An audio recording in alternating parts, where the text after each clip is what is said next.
It's Friday, April 21st. Welcome back, everybody. A lot of news today. Those of you on TikTok can see the all the stuff there. Let me get or YouTube, excuse me. Let me get TikTok rolling here.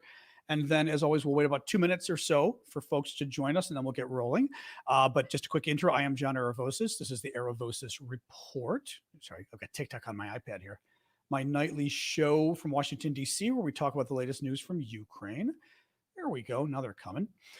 But as always, hello all. And by the way, Susan Krauthummel, whose last name I will never pronounce correctly, that was incredibly generous of you.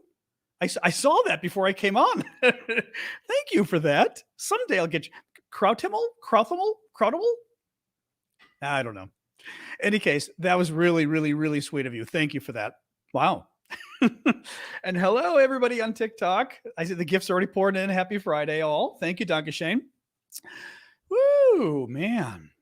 Yeah, so say hello where you guys are all hailing from. We're going to wait a couple minutes for folks to arrive. Let me check my temperature here because it's balmy again today. God, today in DC, it's 86, which again is like 30, maybe 31 for you Celsius people. It's great, but it's a little warm for this early in the year. I've got my Callum Scotland mug that Callum sent me. Very excited. Drinking some bad American tea. Shh, don't tell Roshan and Callum. Otherwise, it's very good. But yeah, let's wait another minute and then we'll get rolling. Just like hello, Finland. Welcome to NATO. Glad to have you. But yeah, I like to sort of wait 2 or 3 minutes for folks to arrive. So we'll be starting shortly. Woo! Cherry blossoms are already gone in DC. Those bloom like March 21st or so, maybe March 28th in a cold year. So they're already gone, unfortunately. All right, I will get rolling. It's a couple minutes after 6. Welcome, everybody. I am John Aravosis with the Aravosis Report. Thank you for the gift there, Samantha.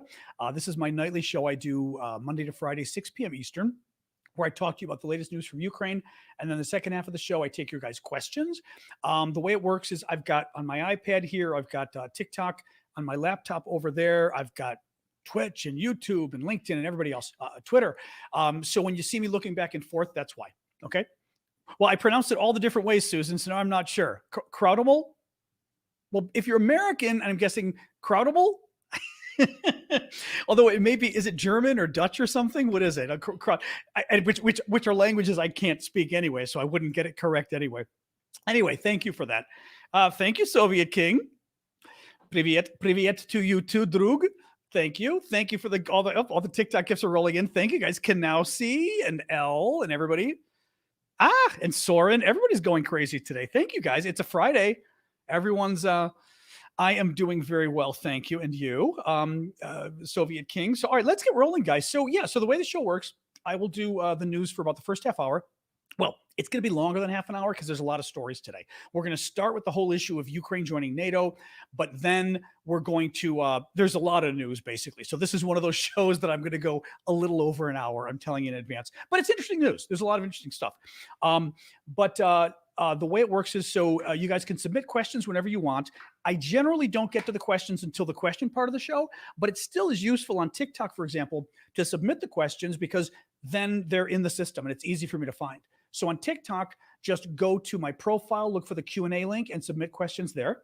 For those of you on YouTube and everywhere else, you can use the box at the bottom. Super chat questions, I always promise the super chats, I will get to those immediately. Or the next question I get to immediately for the super chats. So as a thank you for you guys there. And for the gifts on TikTok, I will always do a shout out when I see you, when the gifts pop up on the screen. So thank you guys for that. And I did just have a little more of my bad American tea, so I might be flying a little bit right now. Mom told me the other day I was talking too fast, so which I knew I was doing. But when I have tea to wake me up, then I'm like, sing. Thank you, great CFI, for happy Friday. For submitting questions, go to my Q&A, go to my profile on TikTok. Actually, I will show the TikTokers really quick, and then we'll dive right in talking about NATO. So TikTok, for you guys, quite easy. You look at my home screen there. When you zoom in, you see the two red things. One says tips, which is how you give me money if you like. And the other is Q&A. See? And you hit the Q&A, and all the questions are there, and you see at the bottom it says ask a question. So most people have that, not everybody does. I mean, it's not my fault. TikTok plays games apparently. So thank you for the gifts there, Allie. All right, let me get rolling though, and I will always try to thank you guys for the gifts as well on TikTok, as I said. So oh, last little thing. Tomorrow morning, coffee talk. Last little business. Saturday morning at 10:30 a.m. Eastern. I'm trying to push it back a little for the West Coast. 10:30 a.m. Eastern time, US. I will be doing my coffee talk. Thank you, Tom, for the confetti. Coffee talk is a hangout we do with the paid TikTok subscribers and the paid Patreon Discord subscribers as a thank you. We hang out and talk about whatever you want.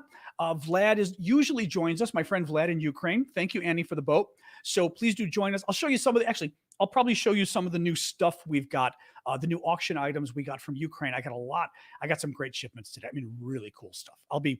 I will be showing you more. Well, I will show you one thing. More coffee mugs, but the coffee mug's cool because it's the coffee mug with the Russian warship "Go F Yourself," which I love. That's like my favorite Ukrainian symbol there. So I got a lot of cool stuff that we're auctioning in the Discord. We'll talk about that later, but I'll probably give you guys some sneak peeks tomorrow in the chat in the morning. So 10:30 a.m. Eastern time, US, for TikTok and on Discord. All right, let's get rolling, guys. So the big story today, well, there's a lot of big stories today. It was a busy news day. Is Ukraine joining NATO? Is Ukraine joining NATO? So kind of weird. The Ukrainians, not surprisingly, have been very much wanting to join NATO. Okay. And they've actually, keep in mind, the Ukrainians have been trying to join NATO since 2008, at least. Back then, the French and the Germans were particularly bad. Angela Merkel and Sarkozy, so I'm checking my temperature here as I talk to you, were holding back the Ukrainians, but it's not just them. It's, I think a lot of NATO countries weren't quite there yet. Well, where it is now, Ukraine understandably is a bit annoyed at NATO and saying, Russians wouldn't have invaded. And frankly, Ukraine has also shown itself, thank you, user 822, Ukraine, I think, has shown itself as quite a valuable NATO ally. I mean, we have countries in NATO that are very small, like especially the former Yugoslavian countries, some of those, they do not have great militaries, right? Northern Macedonia does not exactly have a great military, but the Ukrainians do. And I mean, sure, we sent them a lot of weapons, but these guys are a fight. We sent a lot of weapons to Iraq and Afghanistan too. They are not powerful fighting forces. The Ukrainians are, because they're just that good. In any case, what happened today was interesting. So there was talk about Zelensky coming to the NATO meeting in July. And I think it might be in Riga, Latvia, I think. Anyway, it's in one of the Baltic states, I believe. And Zelensky, interestingly, so Zelensky kind of said, put up or shut up to NATO. He said, I am not coming to your meeting unless you tell me a timetable for us joining NATO, right? And, the NATO was kind of holding back. Well, interestingly, so yesterday, who arrives as a surprise to us, but probably not to Zelensky, in Kyiv, the Ukrainian capital, is Jens Stoltenberg, who is the NATO Secretary General. So kind of the top functionary in NATO, very interesting sort of mouthpiece for NATO. He tends to be ahead of the alliance, I would say. He's very supportive of Ukraine. And my impression has been he's been a little ahead of the US or Germany. He might be in line more with the Brits as far as being kind of outspokenly supportive on weapons, a little bit ahead of the rest of us. Any case, he shows up yesterday. He has a meeting today with Zelensky. I'm sure lots of meetings. Comes out of the meeting, and we find out that Zelensky has accepted the invite to the NATO meeting in July. And Zelensky had said, I'm only accepting the invite if NATO gives me a timetable for acceptance. Okay. So that happens. And we're all going, okay, what's going on there? Did something happen? Right. Then Stoltenberg comes out and says that NATO allies, this is a paraphrase, NATO allies have agreed that Ukraine will eventually join the alliance. Now, that goes on the internet. It goes on Twitter. And what happens? Viktor Orban, who's the wannabe dictator friend of Putin who runs Hungary and has basically turned Hungary from a democracy into something less than a democracy now, he simply responds to the tweet and says, what? Like all capital letters, exclamation point. Meaning, I don't agree with that.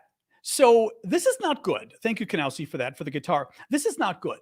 As soon as I saw that story, even before I saw the Orban stuff, immediately, and I know I was talking with a couple of you guys over on on the Discord. Our Discord, we sort of hang out and chat about Ukraine and other stuff during the day as well.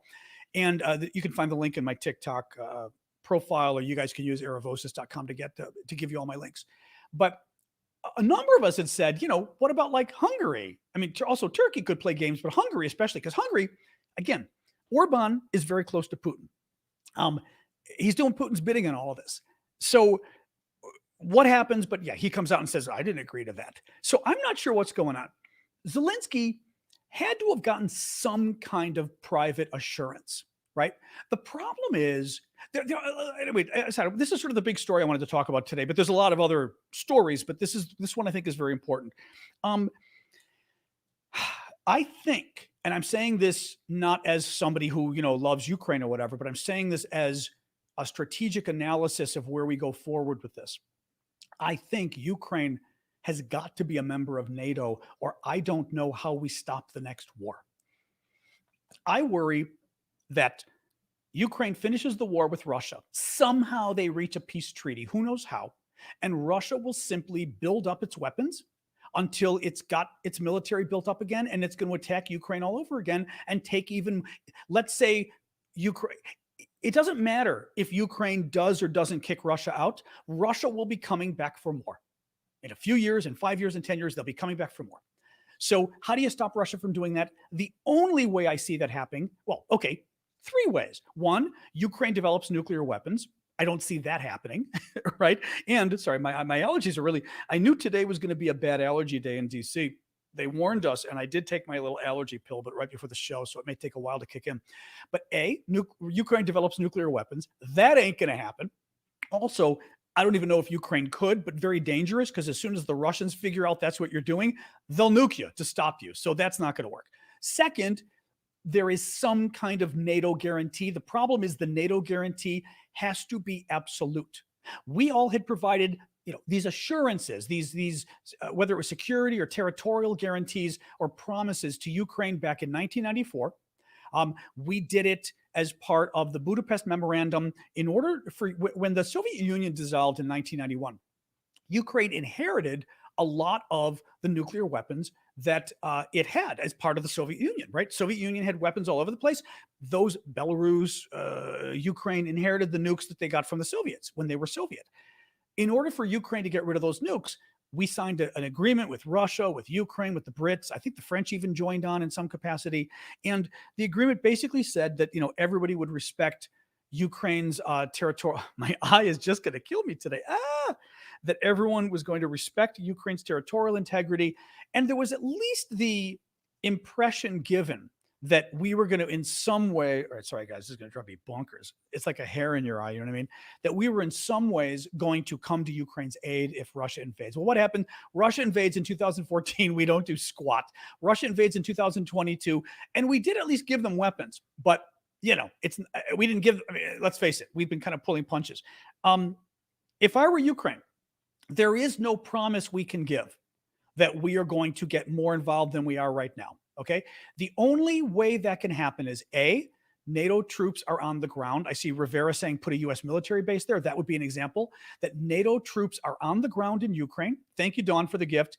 And therefore, if Russia were to invade, they would literally have to kill NATO troops to invade Ukraine. And basically, our troops serve as a tripwire. And that is not unlike what we do in other countries. NATO has a lot of troops spread out amongst the NATO countries, and it's so that the militaries learn to work together better. But at the same, because we have to work as one military unit. But I would bet you part of it is so that if war breaks out, all of our troops take a hit, and all the countries therefore have an incentive to get involved in the war and help. So that's the first thing. NATO somehow puts military troops in Ukraine. The more obvious way of doing it is simply Ukraine joining NATO. Because if Ukraine were a full member of NATO, then I don't want to say it's not an issue, but it's kind of not an issue. Thank you, D. It would be very hard for Russia to invade at that point because they're part of NATO. So in any case, I'm worried about this because, as I said, I'll move on with the next topic now. But I don't see how the war ever ends. I don't see, short of Ukraine joining NATO or NATO troops, like I said, in Ukraine. Thank you for the hat and mustache user 822.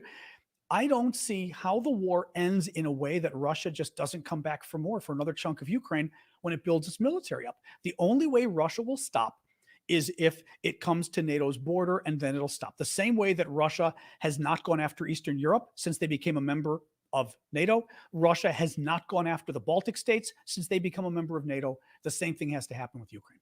Anyway, that's my that's the big story tonight. Let's move on. Bakhmut. So Bakhmut, you all know, is the Ukrainian city in eastern Ukraine, all the way over here. Okay, so eastern Ukraine. It is right on the border of what Russia controls. So Russia controls all of this. Okay, it's right on the border of what Russia controls and what Ukraine controls. Ukraine still controls it. Russia's been trying for 7, almost 8 months now to take the city. They haven't been doing well. The Ukrainians have been doing an amazing job fighting the Russians there and not beating them, but I mean, it's the Russians are finally in the last month or so, or last few weeks, doing better. Looks like the Russians may be able to take it in the next few days or few weeks. Who knows? But what's interesting, it came out today that the U.S. intelligence community had done an analysis saying that Bakhmut was going to fall in January. It's April right now. So that would be a good 3 months, January, February, March, April. Yeah, a good 3 months ago. Bakhmut was going to fall imminently. And the Ukrainians were like, nah, we're going to keep fighting. Just kind of interesting. I just think it's interesting because when if I had mentioned this to you guys before about Michael Kaufman, who's a very good defense expert. He's on the news a lot, but also on Twitter and other places, giving his opinion on what's going on in Ukraine. And he had said that looking at the spring counteroffensive for Ukraine and all of that, unsure how it would go. Ukraine might do well. Russia, might stop them. Who knows? But that generally speaking, with this war to date for the last 13, 14 months now, Ukraine has always done better than we expect, and Russia has always done as poorly as we expect. Meaning Russia, you kind of wonder, and they meet your expectations. They kind of screw up, like yesterday when they bombed their own city, which we're going to talk about. I'm going to give you a little, as I throw my pen here, I'm going to give you a little update. Give you a little update about that. And Ukraine tends to do better. Ukraine just tends to do better than we think. And this Bakhmut thing is another situation, another example. We thought they were going to lose Bakhmut in January. They didn't. It's been 3 months now. Sky News. So let's talk a little bit about that Russian bombing. So Russia bombed its own city yesterday. Embarrassing. The city is the city of Belgorod, a town of around 400,000 people. It's more at the end of my pen here. It's right across the Ukraine. So Russia is all the way over here. It's right across the Ukrainian border, maybe 20 miles, 25 miles, which is like 35 kilometers. Thank you, Shane, for the rose. So maybe 30 kilometers across the border, 35. And what's important about Bakhmut, thank you, Kanowski, for the confetti. Not Bakhmut, I'm sorry. What's important about Belgorod? Belgorod supplies a lot of, or it's a central supply point for fuel, for weapons and artillery, ammunition, things like that for the Russian troops. Originally, when Russia was controlling this land, they could just come in like this. Now the Ukrainians got a lot of this back. Russia's over here now, so the Russians have to come in a longer way, but nonetheless, very important supply route for the Russians, and therefore very important for the Ukrainians to basically keep blocking it over and over again. Now, what's interesting? Sorry, I had to block a little. People being rude, little trolls. You know what I need to do? I keep forgetting that every time we get a troll, we have to do a fundraiser. I forgot about that. Remember, mods, let's do that in the future. Mods on Twitter, especially. Well, TikTok, YouTube as well, but I don't think you guys get as many. We had somebody rude on TikTok right now. We've got to remember when there's like a really kind of goofy troll, we should just say troll fundraiser. There you go. See, Flower Lady just jumped in. I know I can always count on you, and especially for the really generous, cool flower stuff. So thank you for that. So Belgorod. So the town of Belgorod, Ukraine has attacked it before. They've gone after, there was a train bridge that they went after to stop the trains. They went after some fuel depots at the beginning of the war. They went after some weapons before in Belgorod. Thank you, Happy Beach family. And the whole idea was to basically stop some of the flow of fuel and weapons that the Russians were bringing to their troops in the east. Well, yesterday, the Russians bombed their own city of Belgorod. It was a pretty big crater. It was around 20 meters, which is 60 feet. Thank you, Ducky, for the cap there. 60 feet, huge crater. It was like in the center of town in a busy intersection. I mean, really scary. Supposedly, only 3 people were injured. Who knows? Thank you, Wildesco, for the hat. Who knows? The Russians say 3 people. My suspicion is if they say 3 people were injured, 10 people were killed, probably. But today we got a little more information on this, and I wanted to read you this because it's an article from Sky News, a British publication, and they talked to their military expert. One of them, retired Air Vice Marshal, who basically would be senior air defense British guy, Sean Bell. Now listen to this. He said the real question is, how did this happen? This was, by the way, this was a Russian Su-34 fighter jet that dropped the bomb. He said, how did this happen? Initial reports from the Russians say the pilot jettisoned the weapons. As a former fighter pilot myself, you have the ability to jettison stores of weapons. But when they leave the aircraft, they leave in an unarmed state and cannot possibly explode. But these blew up. So almost certainly they were meant to be released. So the Russian pilot let it go on purpose. He bombed his own town on purpose. The question is why? Did he misidentify the target? At 30 miles away from enemy territory? That seems unlikely. So basically, you're 30 miles away from Ukraine. You didn't drop the bomb thinking you were over Ukraine unless you're a total idiot, he's saying, right? What seems more likely is that the pilot was doing some training, getting used to the switches and practicing attacks, and inadvertently released a bomb. He's added that the Russian Su-40, I thought it was a 34. Su-40 was a very capable plane, but that this was a very embarrassing incident and also highlights the relative incompetence of some of Russia's Air Force pilots. Now, what is interesting with that as well, I was watching earlier on CNN, and Colonel Layton was on, Cedric Layton. He's very good. He's a former U.S., I forget which branch of the military he's with, but he's a colonel. He might be Air Force. I don't remember. Very interesting guy. And Layton was on there talking about this. And Layton brought up another possibility. And by the way, when he said it, and this is what Ryan's getting at here. When he said it, he didn't say it as some crazy idea. He said, the other possibility, and he said, the other possibility is the bombing happened on purpose. He didn't mean on purpose like what we're saying, meaning the idiot pilot hit the wrong button. He said this was a very specific hit on a busy intersection. He goes, it was very well placed. And it raises the question of whether this was done on purpose. Now, he didn't expand, and I could kick CNN for this, because when he makes this kind of a comment, the person who's the host should jump in and go, wait a minute. You just said you think a Russian pilot bombed their own city like he wanted to bomb his own city? They didn't ask him what was going on. But I thought that was very interesting too. So it's a funny story, obviously. Thank you, Bradley, for the guitar. It's a sad story for Russia's state of their military. And as I said yesterday, it really speaks volumes to just how bad they are. It helps the Ukrainian morale, but also it would be really interesting if this was some battle in the Defense Department or who knows going on. Very strange, very strange. So let me tell you really quick about our Discord. Actually, I just posted a ton of cool stuff on our Discord. Our cool fundraising, we've got our auctions. One of the ways that I support the show, I've been doing this for free since the war broke out, is holding Discords. Our Discord discussions over in Discord. Thank you, Bradley, for the sail away. And the Discord itself is free, although you can pay. You can become a paid member. Where you become a VIP member, you're able to join us on our Saturday morning hangout. You also get a special VIP auction of cool Ukrainian stuff. We've also got a public auction. Well, we get a lot of cool stuff from Ukraine, and we auction it off. And half the money goes back to Ukraine for all the Ukrainian stuff. Half of it goes to support me because, again, I hate reiterating it, but it's true. This is my job.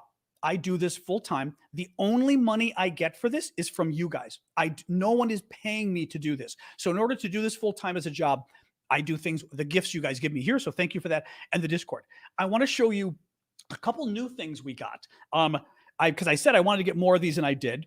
I think I showed you this yesterday. This is the Russian airplane. Speaking of Russian bombers, this is a piece of a Russian bomber, an Su-30 SM, I believe, bomber. I've got all the details in my Discord, but it's really cool because it's titanium and it's the coolest thing. I mean, it's hard. It's hard as titanium. But I've got all the background on the plane. The Ukrainians shot it down in March. The pilot, they got captive. The pilot then allegedly joined this group of Russian pilots fighting for the Ukrainians. It's really cool. It's just very cool. So anyway, we're auctioning this baby off on the auction.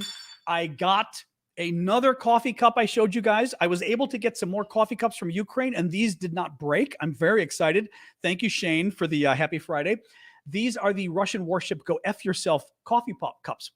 If you look closely, you'll see it's the commemorative stamp that the Ukrainians put out showing a Ukrainian soldier flipping the finger at a Russian warship. Well, the Russian warship he's doing it to, it's a coffee mug, is the Moskva. The Moskva was, not is anymore, was, thank you, Anne, for that, was the flagship of the Russian fleet. It was their big pride and joy in the Baltic, the Black Sea there, right south of Ukraine, Black Sea, all of this area here. And the first day of the war, the Russians go to Snake Island, which was more or less, or is more or less around here, and they want to take it over because it's a strategic island, and they threaten to kill all the Ukrainian troops. There are like 12 or 13 Ukrainian troops because it's a very small island. I mean, the island's crazy how small it is, but very strategic. Thank you, Dark Phoenix, for the air balloons. So the Russians arrive and they say, Ukrainian troops on the island, surrender or we will destroy you. We will bomb you. And the Ukrainian commander gets on the thing, and it's recorded. Like you can Google it. It's really cool. And says, Russian warship, go F yourself. But he doesn't say F. And he says it in Ukrainian. Well, the Russians attack. I think they killed some of them. They arrested. They took prisoner some of them who finally got released. Thank you, Donik, for the flowers there. And 6 weeks later, the Ukrainians develop a new cruise missile called the Neptune, and they sink the Moskva. Thank you, user 822, for that. They sank it 6 weeks later. So anyway, the coffee mug is the Moskva. The final thing, and I want to show you really quick. I've got other things that I'm not comfortable showing on TikTok because they're a little too military, and I'm a little careful, or even YouTube. I'm a little careful how I do that. But the Ukrainian troops in Ukraine collect things that they call trophies. And they even call it a trophy in Ukrainian. And basically, they get stuff from Russian troops. Either, for example, I showed you the piece of the Russian plane. They were auctioning off, or actually selling the pieces, and I'm auctioning them off to help the Ukrainians back there. Or they get things from Russian troops who they captured or whatever. And we've got some Ukrainian friends, Ukrainian soldiers, who sent us some trophies, and under the condition that we basically auction them to you guys, to my Discord people, and half the money gets sent back to the troops, and they will use it to support their unit in Ukraine, and half the money will go to support my work. And I said, sure, why not? So one of the first items we've got is a very cool Russian sniper's bag. It's a military bag. I've got some stuff in it so it looks bigger.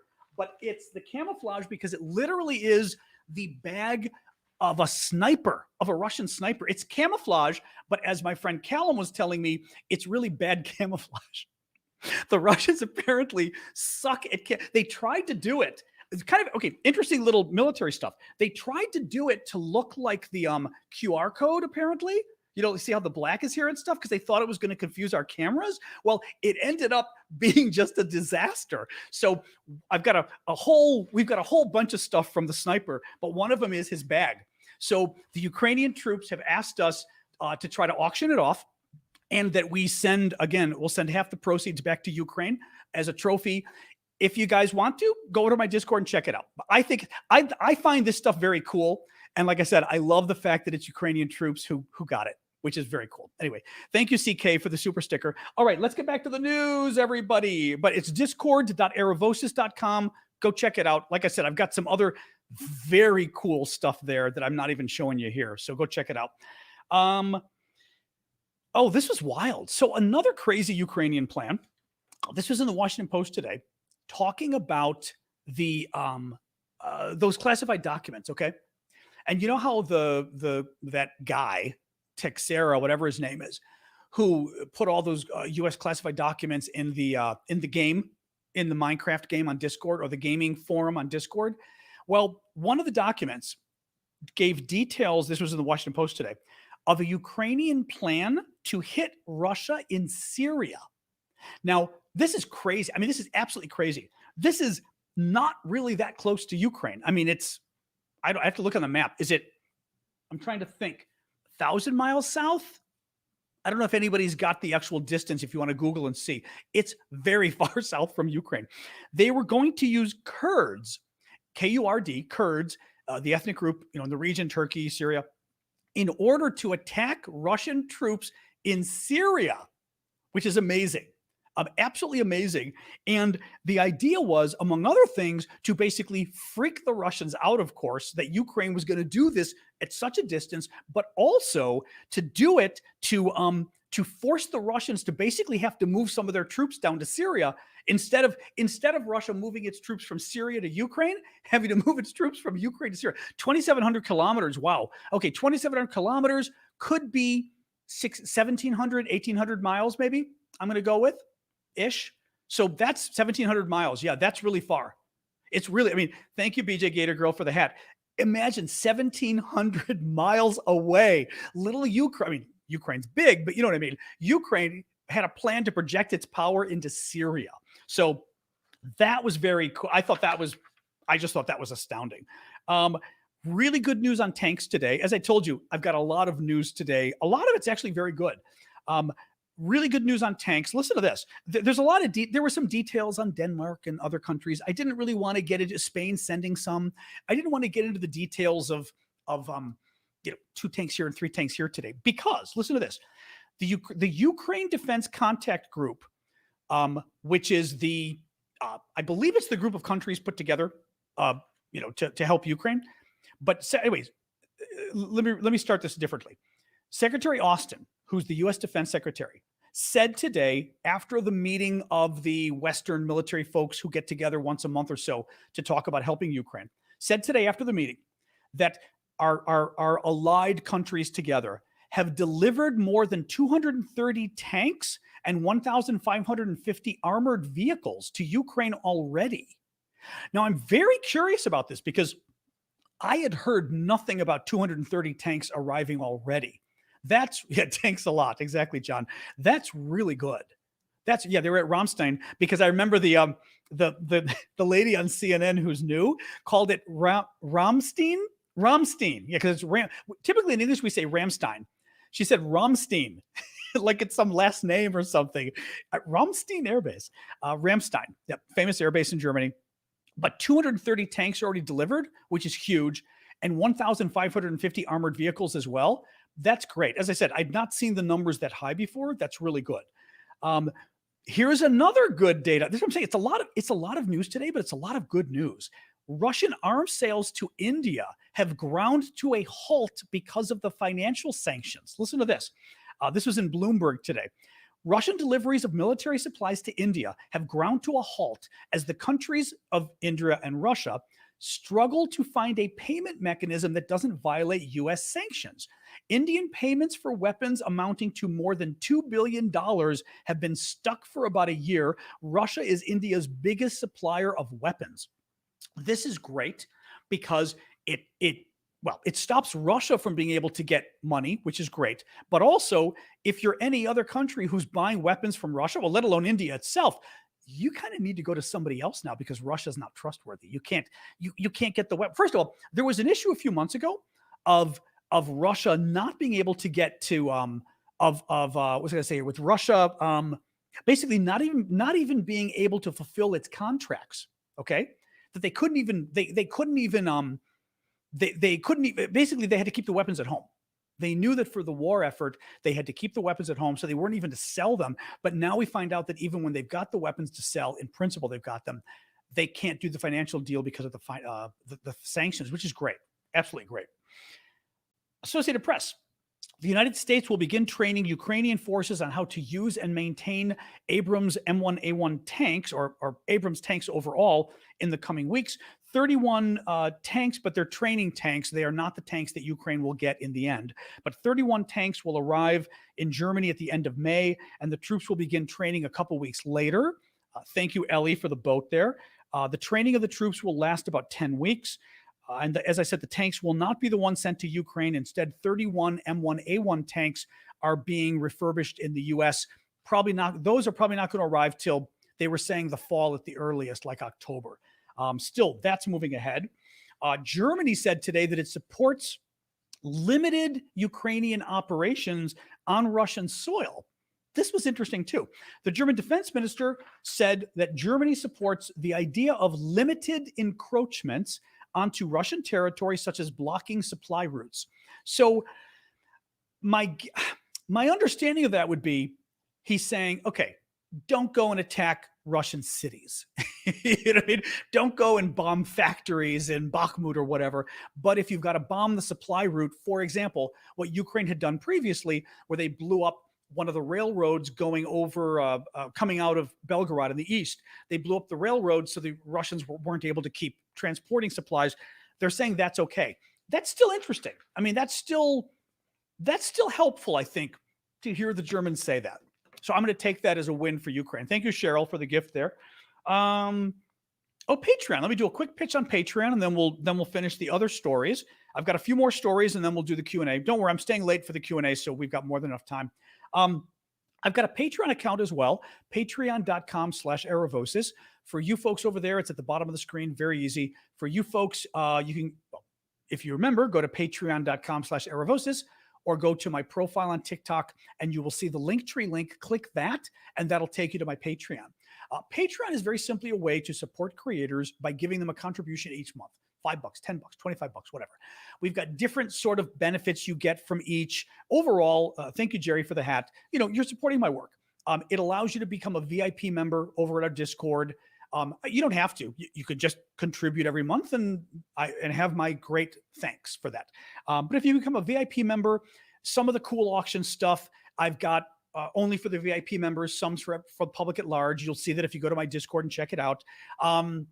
In any case, it's a very nice way to help. I find it very useful because I'm trying to, people with podcasts I never managed, but were able to develop a lot of followers so that basically the podcast became self-sustaining. So my hope is if I can get enough people on Discord, I don't have to keep bothering you guys during these shows about fundraising. But nonetheless, if you've been watching for a while and you like the show, please consider going over to Discord and subscribing if you can afford it. If you can't afford it, don't worry about it. But thank you. Next story, Israel. So, I'm going to mention this story because it annoys me. I saw a story today about Israel is helping a new alert system for Ukraine and air defense. And I'm thinking, oh, Israel's doing an air defense system. This is great. Israel looks like they're doing some kind of app for the phone tied into the defense system. Let me read this for you. The alert system connects the Ukrainian radar system, and I think to their phones, and thus can send faster and more accurate alerts to citizens' mobile phones and activate the alarm only in areas where missiles may hit. So in other words, and this is great, but it's kind of classic Israel not helping. Israel's not going to help Ukraine because they don't want to burn bridges with Russia, a country that, you'd think the Israelis would know a thing about genocide, or which they do, but they just don't care. Thank you, Dee, for the headphones. Rather than providing weapons, rather than providing defensive weapons, they won't even provide weapons to Ukraine just to shoot the things out of the sky. They won't even give them that. They're giving them a better system for their cell phone to basically send message. I mean, it's nice, so rather than getting a message for all of Kyiv, you'll get a message that a missile's coming to your neighborhood. Okay, fair enough. That's nice. It's not exactly an air defense system, Israel. No, the Israel thing bothers me because over the years, have been a strong ally of Israel. And I got to tell you, I don't like them anymore. I really don't. I mean, they've done a really great job of convincing this country that they're not our ally. Really pisses me off. In any case, the military summons. So the Russians, this is kind of interesting. The Russians are, I'm going to have some water. I'm going to skip my tea now. I've had enough water. Enough tea.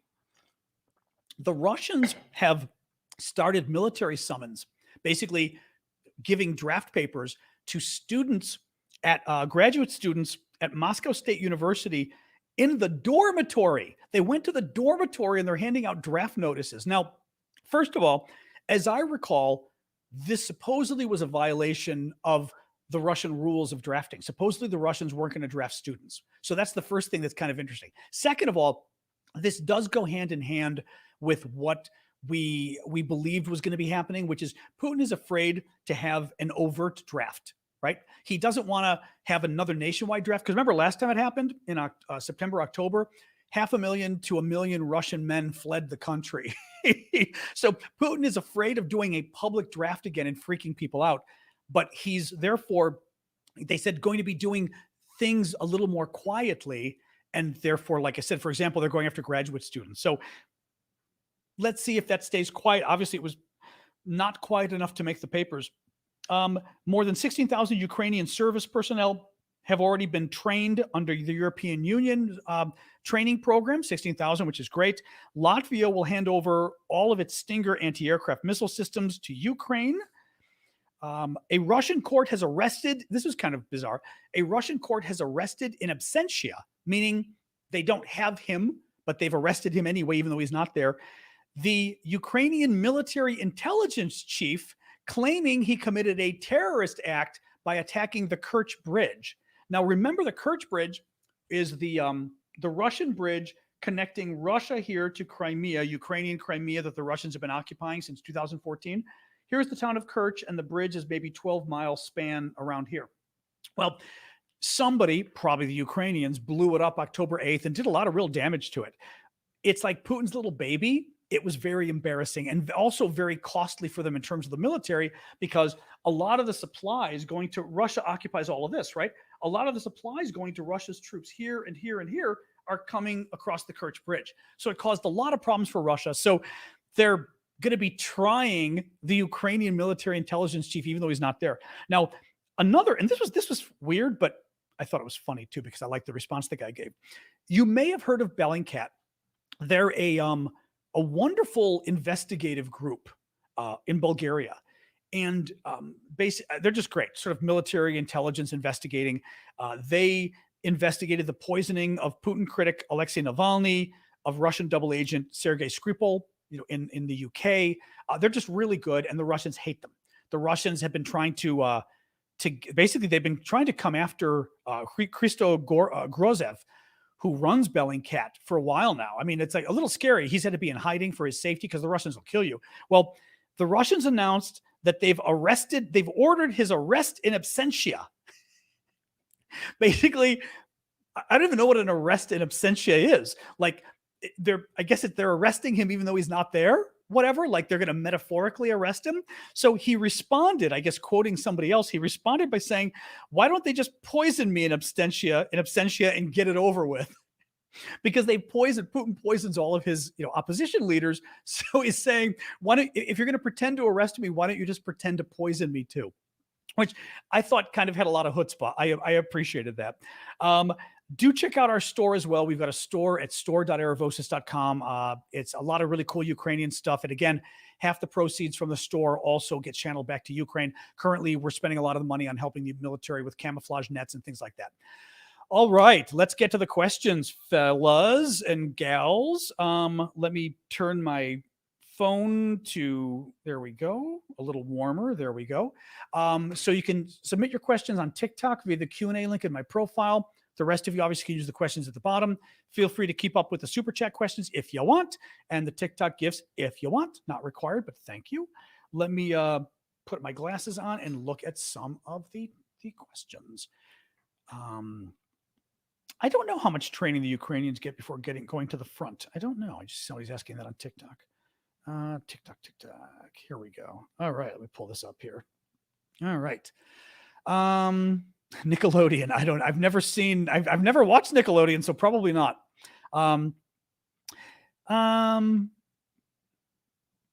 Oh, that's funny. No, somebody said there's a Pod WLC is saying there's a recording of Russians claiming to be Americans in Ukraine, but it's funny because you can tell the accent. Now, there was a recording months ago, I'm talking maybe 6 months ago or something, that oops, sorry, just seeing what people are spamming. In any case, if somebody wants to explain the Discord, by the way, on TikTok to those folks. I wouldn't mind it. But there was a recording several months ago pretending to be Americans, and you could, I mean, we could like, I heard it, and you could tell it was a Russian. I don't know if it was that or if it was a more recent one, but that's kind of funny. Um, yeah, I mean, what's your thoughts on some places like newspapers saying Russian spy ship is going to destroy pipes going into the UK to make it easier to invade? What's going on is, so the Russians have had some spy ships outside of Scotland and outside of the Scandinavia, so Finland, Norway, Denmark, Sweden, and they've been looking at wind generators or whatever in Scotland. Also, the same thing in the Nordic countries, but they've also been looking at, I think, internet connections and things like that for the Nordic countries. Now, one of the stories I saw said, the Russians are preparing to attack. I don't think they're preparing to attack. They're preparing as, frankly, they should, right? Just like we would do with the Russians, they're making sure they know where all the undersea cables are in case there were a conflict. They could cut the cables. Also, keep in mind what Russia always does. Russia is always trying to convince us that they're about to go to war in order to scare us, because they know that we're afraid of going to war, even though we would win a conventional war with Russia, and a nuclear war we'd both lose. So I don't think a nuclear war would ever happen by either party. But they know that our leaders, Biden, is very worried about nuclear war with Russia. So they like to keep threatening war, and that's what they're doing here. They probably very obviously went and started messing around near Scotland and then messing around near the Scandinavian countries in order for people in the West to go, oh my God. But, I guess I'm just not surprised. Whatever, yeah, they're developing a list of targets if war breaks out. Okay. But honestly, if war breaks out, Russia's in a lot more trouble than we are. Yeah, they may take out the Scottish wind generators. Okay. But we'll be taking out the Russian army. So, I think we'll win that battle. Sorry, more questions. When people refer, let me see here. Sophie, when people refer to nuclear mutual destruction, would it just be the places of the bombings that or the whole planet? How does it work? Well, it depends, right? In terms of, the impact, look, obviously nobody wants a nuclear war anyway. We don't want to find out what it does. I think there's a number of things. First of all, nuclear bomb goes off. You've got small nuclear bombs. You've got big nuclear bombs. It matters, right? It's going to cause a lot more damage, but it's also going to cause more radiation on the ground and more radiation in the air that spreads. The bigger the bomb, the more radiation it's going to create. That's going to cause more environmental damage. Okay. And that stuff, you've got to clean it up or it stays forever practically, right? I was reading, you've got to dig like 3 or 6 feet of dirt out from the ground, and throw it out. It's crazy because it's all irradiated. So that's the first problem. Second problem becomes, how big are the weapons? Meaning the radiation in the air is an issue. The radiation on the ground is an issue. Depends how many weapons you use as far as how big a problem. Are they big nukes or small nukes? Are they nukes that would be used in a battle with Russia and America or whatever? Or are we bombing their cities and they're bombing our cities? Because at that point, if New York City gets nuked and Moscow gets nuked and Washington and Chicago and Minsk and everywhere, Minsk too, I guess would nowadays, we got other problems, because the economy of the world is going to come to a halt. So even if people survive, the economy is going to be a disaster, right? So all of a sudden, your money, where's your money? In banks that don't work? It would be very bad.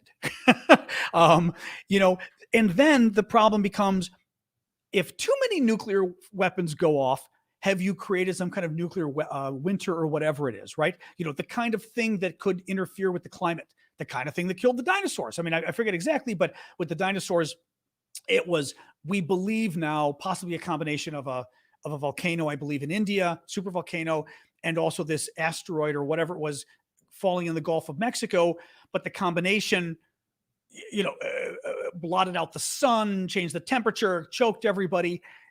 Not a similar thing, but my point is it enough bombs and things going off that all of a sudden you've now obscured the clouds and the temperature changes and starts other problems? So, nuclear war, bad. Hard to say a scale from bad to end of the life on the planet. But once you start taking out cities, it would be bad. I think that would be, obviously, I don't even know how to say it. It would obviously be a very bad thing. Yeah, I did. That was wild. So Martin DeYoung is saying, have you heard about the U.S. Navy woman now dismissed who's been masquerading as a pro-Moscow Russian? Well, I didn't hear if she was serving. Dave is saying, or Martin's saying she was serving. What I had read was that she had left the Navy. I don't know when, last couple of years. The thing I mentioned to you guys the other day, I had read that she was an E7, but then she left the Navy as an E5, and nobody was quite sure what happened, right? Like what happened that this woman's rank and everything, her rank in the military got significantly decreased, right? And then left. Why did she leave? She then goes and sets up this or somehow becomes part of this pro-Russian social media network. And I think the network is called, and she calls herself, I guess, Donbas Devushka. Devushka is the Russian word for like young lady or girl. So she's like the Donbass girl.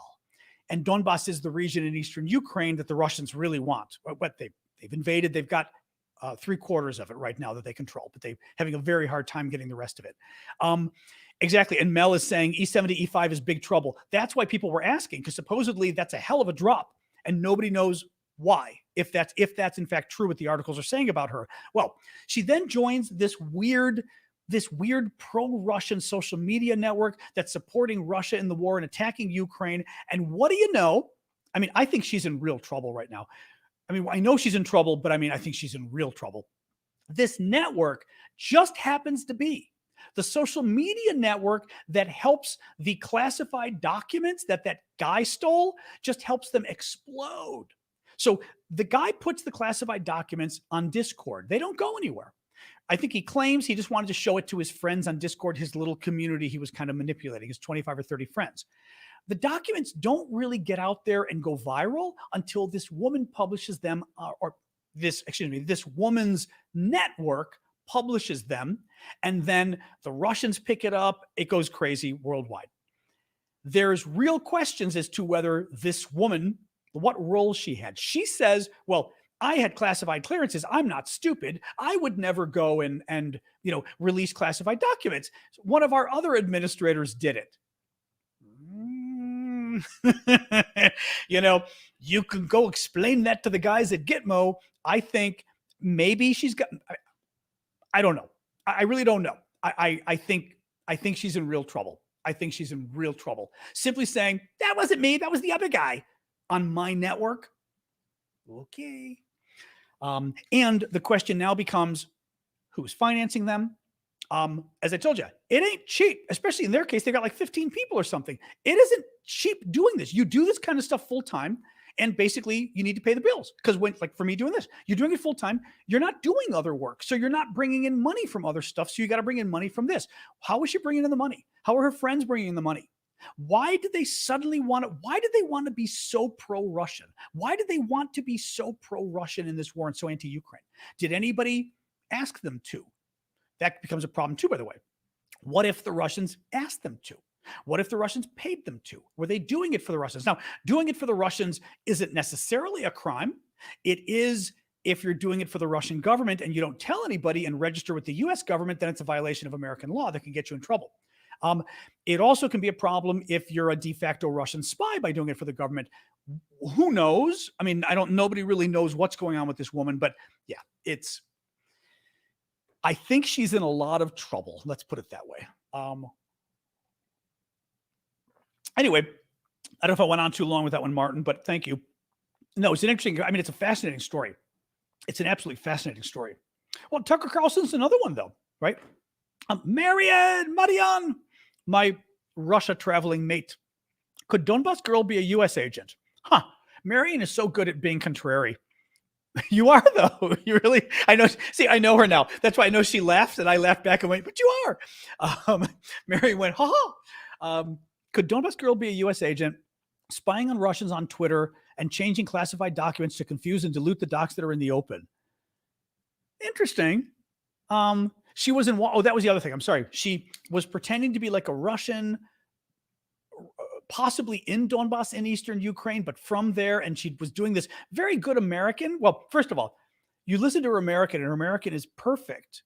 but with like a Russian accent, but perfect. Like I remember listening to it when they were still trying to figure out who she was and going, it sure sounds like she's speaking perfect American English with an accent, but it's perfect. Like there's nothing wrong, which is a little weird for people, people who still have a strong accent.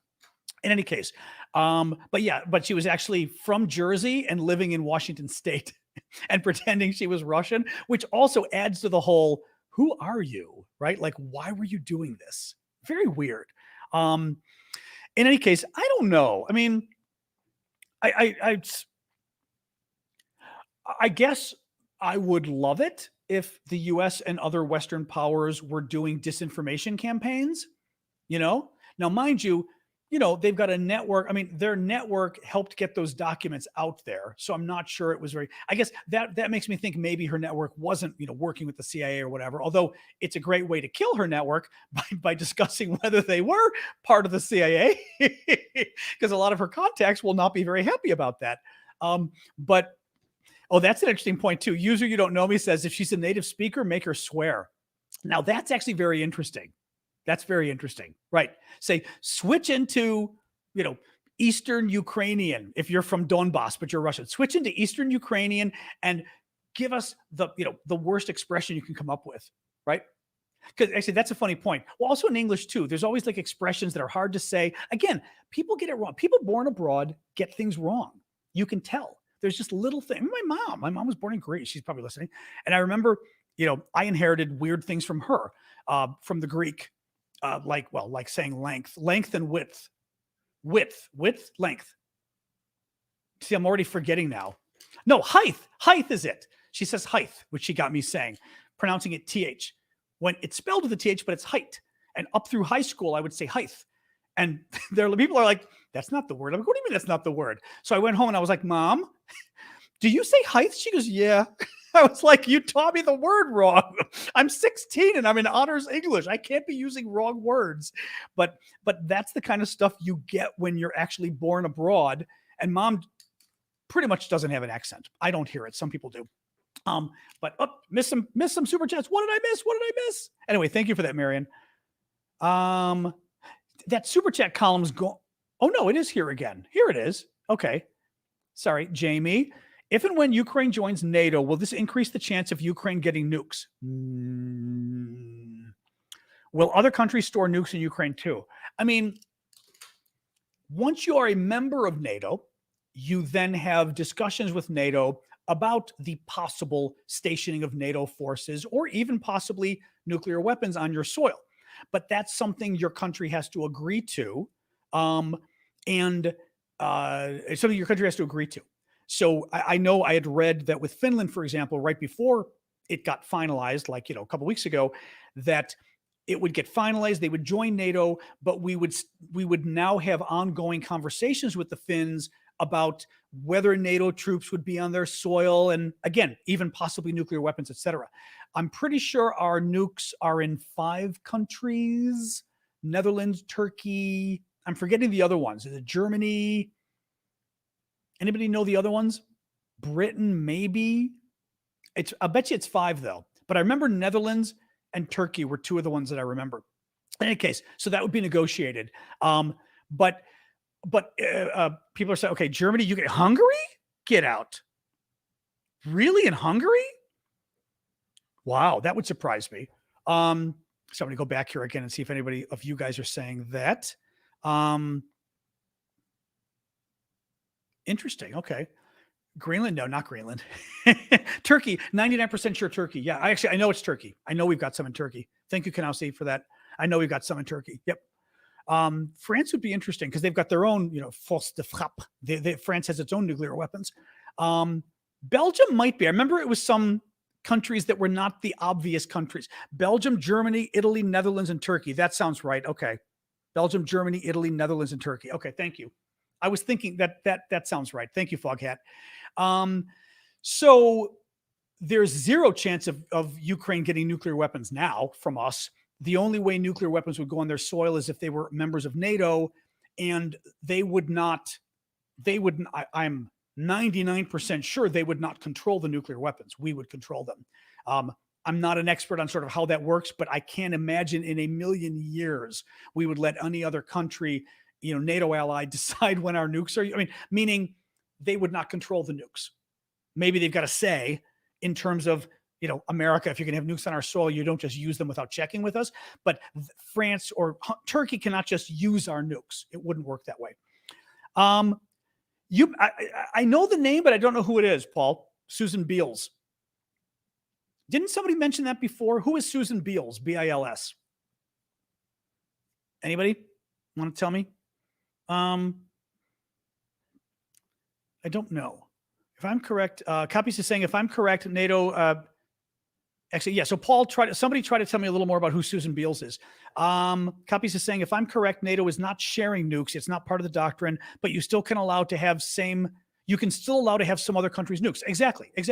Which is pretty much what I was saying poorly. You wouldn't be sharing nukes. You wouldn't be given nukes. Those nukes would be stationed on your territory if you agree, and if the US or France or Britain or whoever wanted to. So that's a question there. Is the UK ready to send armored tanks to Ukraine? The UK has promised 14, and how many have already been sent? British people out there. You've already sent some Challengers. I want to say they were the first to arrive, maybe even. Didn't you got some right away? But I don't know how many. At least 8, Dave is saying. Yeah, no, I remember some had already arrived. So yeah, Britain was very good. Yeah, so there you go. No, yeah, so the Brits already did step up, which is good. Der Fixel on Twitch. How likely would you expect this war to escalate, Cold War type, and then nuclear conflict, or whether Putin and America are both smart enough to know what the consequences will be? I mean, I need to do more reading on this, I guess, because it's I was around during the Cold War I always say sentient, not meaning sentient, but meaning I was old enough to know what was going on for 15 years of the Cold War, a good 15 years that I was certainly aware what was going on. I wasn't just a kid at that point. And we were still very worried about possibly things going wrong, right? So there is that concern. For example, this Russian pilot who almost shot a British spy plane out of the sky last September or whatever, and could have killed 30 British service members. That would be bad, right? That's the kind of thing that could escalate, right? I don't know. Is it possible for the Russians, for example, could some rogue person in Russia, some rogue military person actually fire a Russian nuke without permission? I don't know. Supposedly they've got a system in place, but also we know they're not the most professional military. We know that the system is, technologically, the Russians kind of are falling apart at the seams. Would it be possible for the Russians for someone to launch a missile against a European city, or just in Ukraine, or against an American ship somewhere or something? And then what do we do? So those are I think the concern, I will say this as a Westerner, there's zero chance that we're going to use nukes in general, unless war.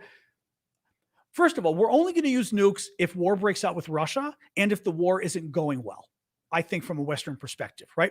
So, the Russians are taking Poland, or I don't know what. Even then, I really wonder, I would love to see sort of case studies on this, when Western leaders would actually use the nuclear weapons, right? I think they would still be a last resort for Western leaders. Russians, not so much.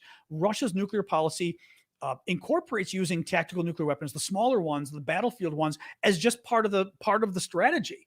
Now, they're not doing it in Ukraine because we've told them they better not, but they are much more likely to use them than we would in that case.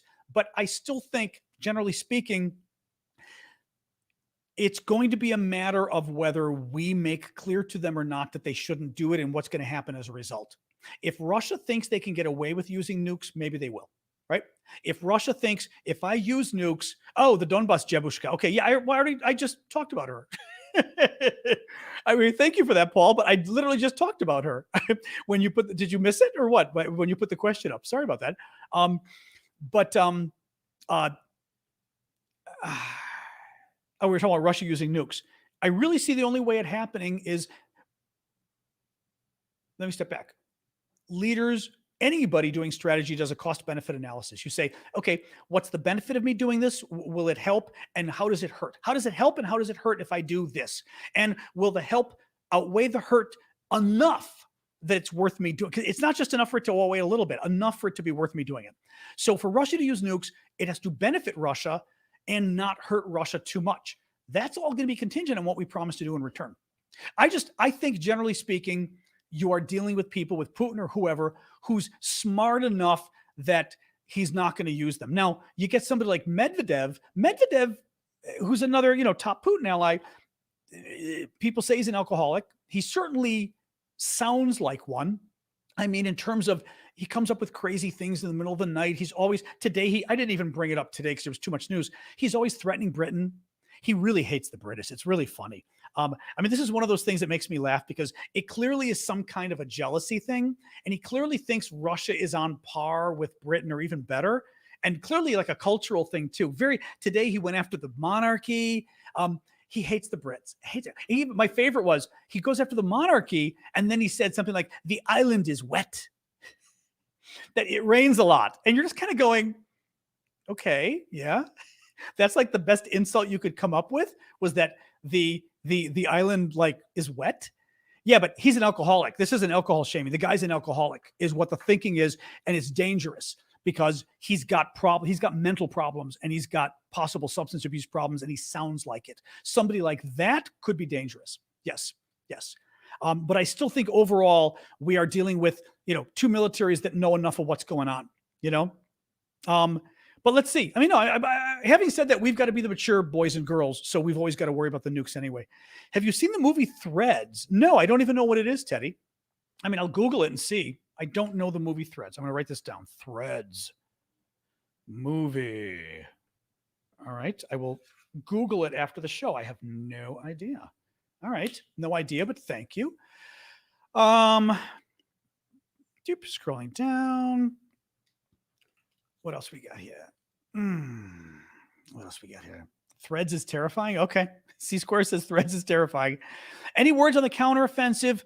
Not yet. The Ukrainians said a few days ago, they kind of said it already had started, a British nuclear war. Oh, that sounds fun. I mean, fun meaning I find those kind of movies interesting. I don't mean fun, like nuclear war isn't fun, but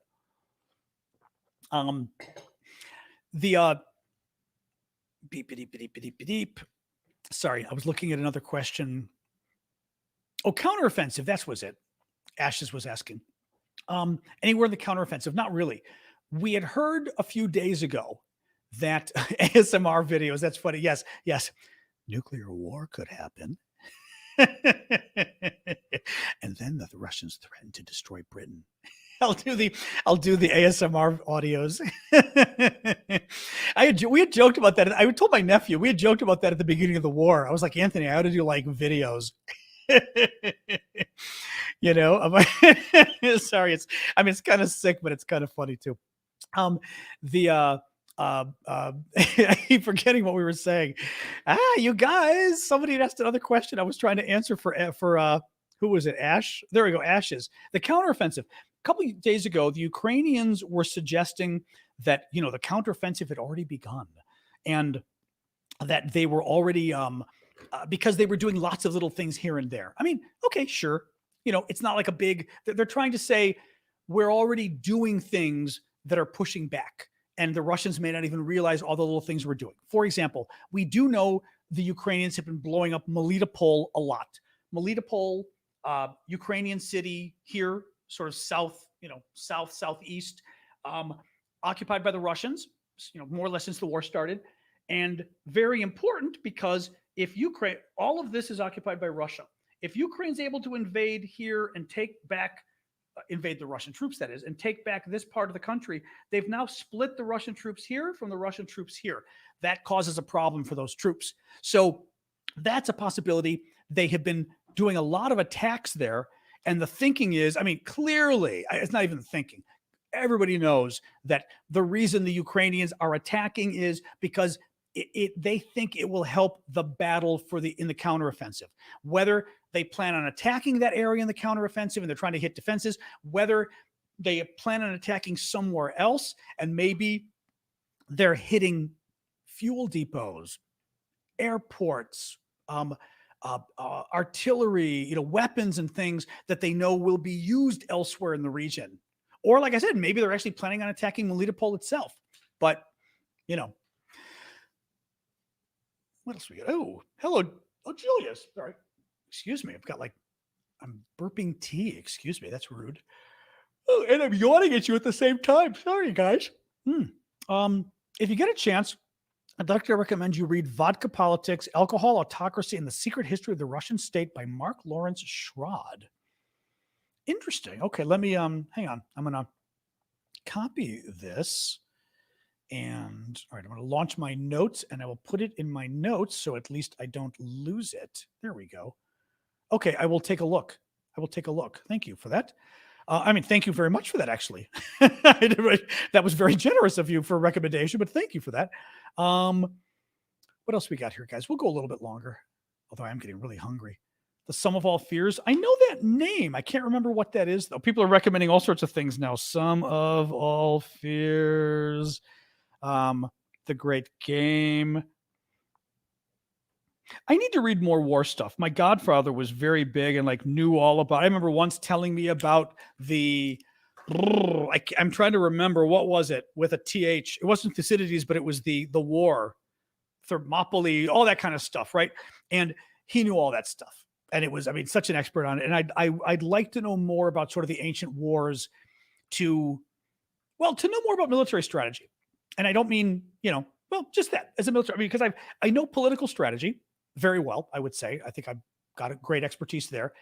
And, I apply it on the military side when I learn about things like this or talk about things like this. But nonetheless, I'd be interested in trying to get more of a military strategy education just for fun, for fun. It helps on all these kind of things. Hunt for Red October, of course, we all know that. But the Citadel, I don't know if I know the Citadel. I'll write that down too. I will be looking on my Netflix and Amazon. Red Dawn. Oh, Tom Clancy novel. Okay. I may have seen that then. If it's the Ben Affleck movie, I probably saw it. Yeah. You mean it's I've seen all the. It's not the Clancy. Whatchamacallit, the main character that what's his face Raiders of the Lost Ark was in. You mean that character? Isn't that the one that Affleck did a couple of? Yes. The nuclear bomb in Baltimore. Yes. Jack Ryan. Yep. I did see it. I have seen it. Yes. Because I remember what's his face is the president, famous African-American actor, right? I think is the president, as I recall. What's his face? Kind of beard. I didn't love the movie. Yeah, I didn't. It was okay. I didn't love it though. Interesting though, the whole thing with a nuke and everything, and yeah, very scary. All right. All right, I'm going to do one last look at questions. James Earl Jones. Oh, was he the one? I keep forgetting. I thought it was the Morgan Freeman, I thought. Oh, Secretary of State. Maybe that's it. I remembered somebody else being in it.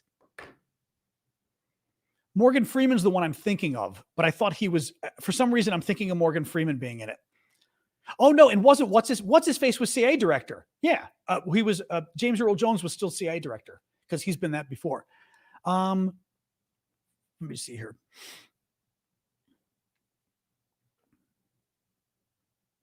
I don't know. Der Fixel is an interesting question. We can maybe end with this one.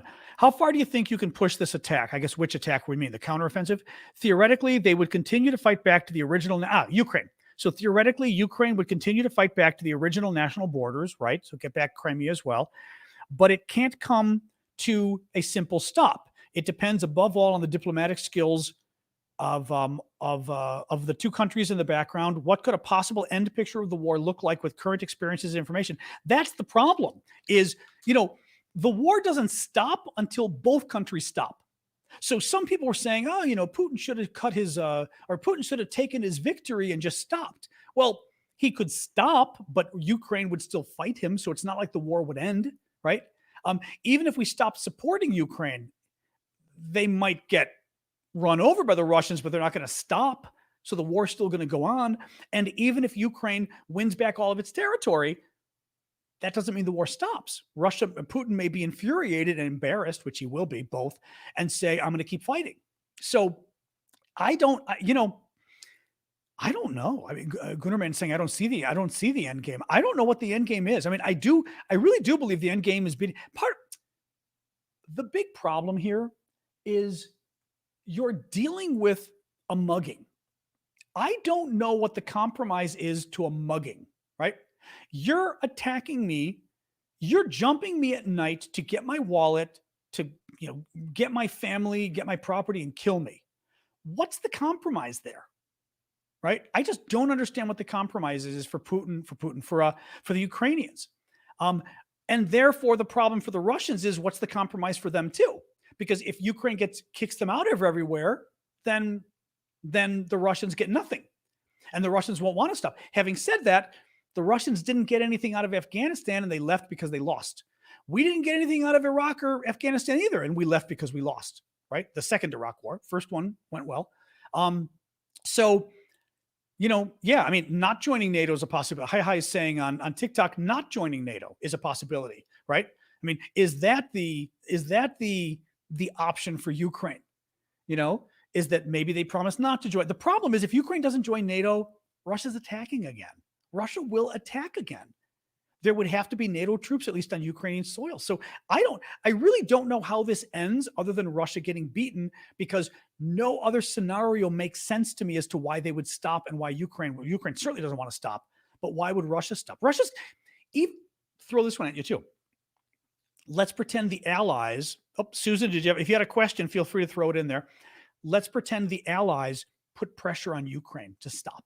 Right? We're going to cut you off unless you negotiate a settlement. And Ukraine decides, okay, I'm going to give, even better. Ukraine says, I'm going to give Russia all the territory it holds because the West told me, Donald Trump and MAGA, who's now president again, told me, we're not giving you any more weapons. So Ukraine, you better give Russia all of this. Okay, Ukraine gives Russia all of this. What's to stop Russia in 5 years from invading again and taking all of this? They're gonna. So, I mean, none of the solutions other than anything short of beating Russia and next Ukraine joining NATO doesn't stop the war from happening again, right? The war will always happen again until Ukraine, because of Putin's ambitions, always. Either Ukraine has to join Russia or Ukraine has to join NATO. But I don't think there's any other alternative, or we're going to get sucked into the same war again in the future. So, Susan, I'm thinking you had a question there, because after your question, I'm going to do a roundup and then and then call it quits because I'm getting really hungry too. Boom. Susan, I know you have a question. Oh, for Sasha's bank account. Thank you for that. Oh, you're sweet. All right. Thank you. I thought for sure that was a question. Thank you. All right. Thank you for that then. All right. Let me do a quick roundup, guys, and then we'll call it quits for tonight. And then, as I said, tomorrow morning, we're doing Coffee Talk, 10:30 a.m. Eastern Time, U.S. I will be on TikTok for paid subscribers only as a thank you for you guys. I don't know how you subscribe live right now. You can subscribe somewhere. Maybe the mods can tell you. It doesn't show it on my end, but I think there's something on the screen maybe. And for the rest of you, you can go to the Discord, discord.aravosis.com, create an account there, then go to Patreon, become a paid member of Patreon, and then you'll have access. You guys on Discord can find it in the left column at the top. Look for the thing that says $5 a month weekly chat or something like that. But it'll be 10:30 a.m. Eastern time. I'm trying to move it a little bit further back to see if that helps the West Coast. Maybe I'll even do 11 next weekend. I fly to Chicago in a week, but the weekend after that, maybe we'll even try 11. Who knows? Just to make it easier. All right, quick news summary. Ukraine to join NATO. NATO Secretary General Stoltenberg, who was in Ukraine today, basically convinced Zelensky to come to the NATO summit later this year by suggesting that all the NATO countries had agreed that eventually Ukraine should join NATO. And then Hungary spoke up and went, huh? So, I'm a little confused as to what's going on. Bakhmut, the leaked intel report showed that the U.S. was worried as early as January that Bakhmut was about to fall. It didn't. Sky News. Oh, Kahuna. Thank you so much for that. Wow. Thank you. Wow. I don't even know what to say. Wow. Thank you. That's crazy generous of you. Thank you so much. I'm not doing Discord tonight. No, this has been an hour and 20 minutes and I'm famished. I've got to eat and I'm doing the stuff tomorrow morning anyway. So I'd rather not. Yeah, I'm too hungry. The Sky News did a little more reporting on the bombing of Belgorod. The Russians bombed Belgorod. It was very bad. It was very bad. They bombed their own city. Thank you for the well wishes for Mom. She's been doing better. The drugs are helping. Ukrainians had a secret plan to hit the Russians in Syria. We learned from those classified documents that were leaked. That's pretty wild. Secretary of Defense Austin, U.S. Secretary of Defense, says 230 tanks and 1,550 armored vehicles have already been supplied to Ukraine, which is crazy. Threads BBC 1984. Okay, hold on a second. I'm writing this one down too. Oh, that's the thing. BBC 1984. That's the one you guys were talking about. Okay, I will Google it. Thank you, and thank you for that, Brash, as well. So 230 tanks have already been delivered, which is amazing. Russian arms sales to India have ground to a halt, according to Bloomberg, because of the financial sanctions, which is great. The United States will begin training Ukrainian forces on how to use the Abrams tanks right after the end of May. It'll be a 10-week course. Germans have supported a limited Ukrainian operations on Russian soil. Israel is creating an alert system for Ukraine, but it's kind of a phone alert system, so I'm not terribly excited about Israel right now. The Russians are drafting graduate students in their dormitories, which is interesting. More than 16,000 Ukrainian service personnel have already completed training under the European Union. Latvia will hand over all of its Stinger anti-aircraft missiles to Ukraine. A Russian court has arrested in absentia Ukrainian military intelligence chief Budanov for the attack on the Kerch Bridge. And a Moscow court has ordered the arrest in absentia of Bulgarian investigative journalist Christo Grozev of Bellingcat. All right, guys, thank you for joining us tonight. As I said, I'm going to get rolling and eat some fish that I've got in my fridge because I'm famished. And I will see you guys. Otherwise, the paid TikTok and the paid Patreon folks tomorrow morning on Discord and on TikTok. We'll have Vlad with us as well on TikTok, so that'll be fun. Vlad from Ukraine will join in. I'll show you guys a bunch of the new auction stuff that I just got. We do have a lot of really new, very, very cool auction stuff over on the Discord, so go check that out too. Trust me, it's pretty cool. It's pretty wild stuff.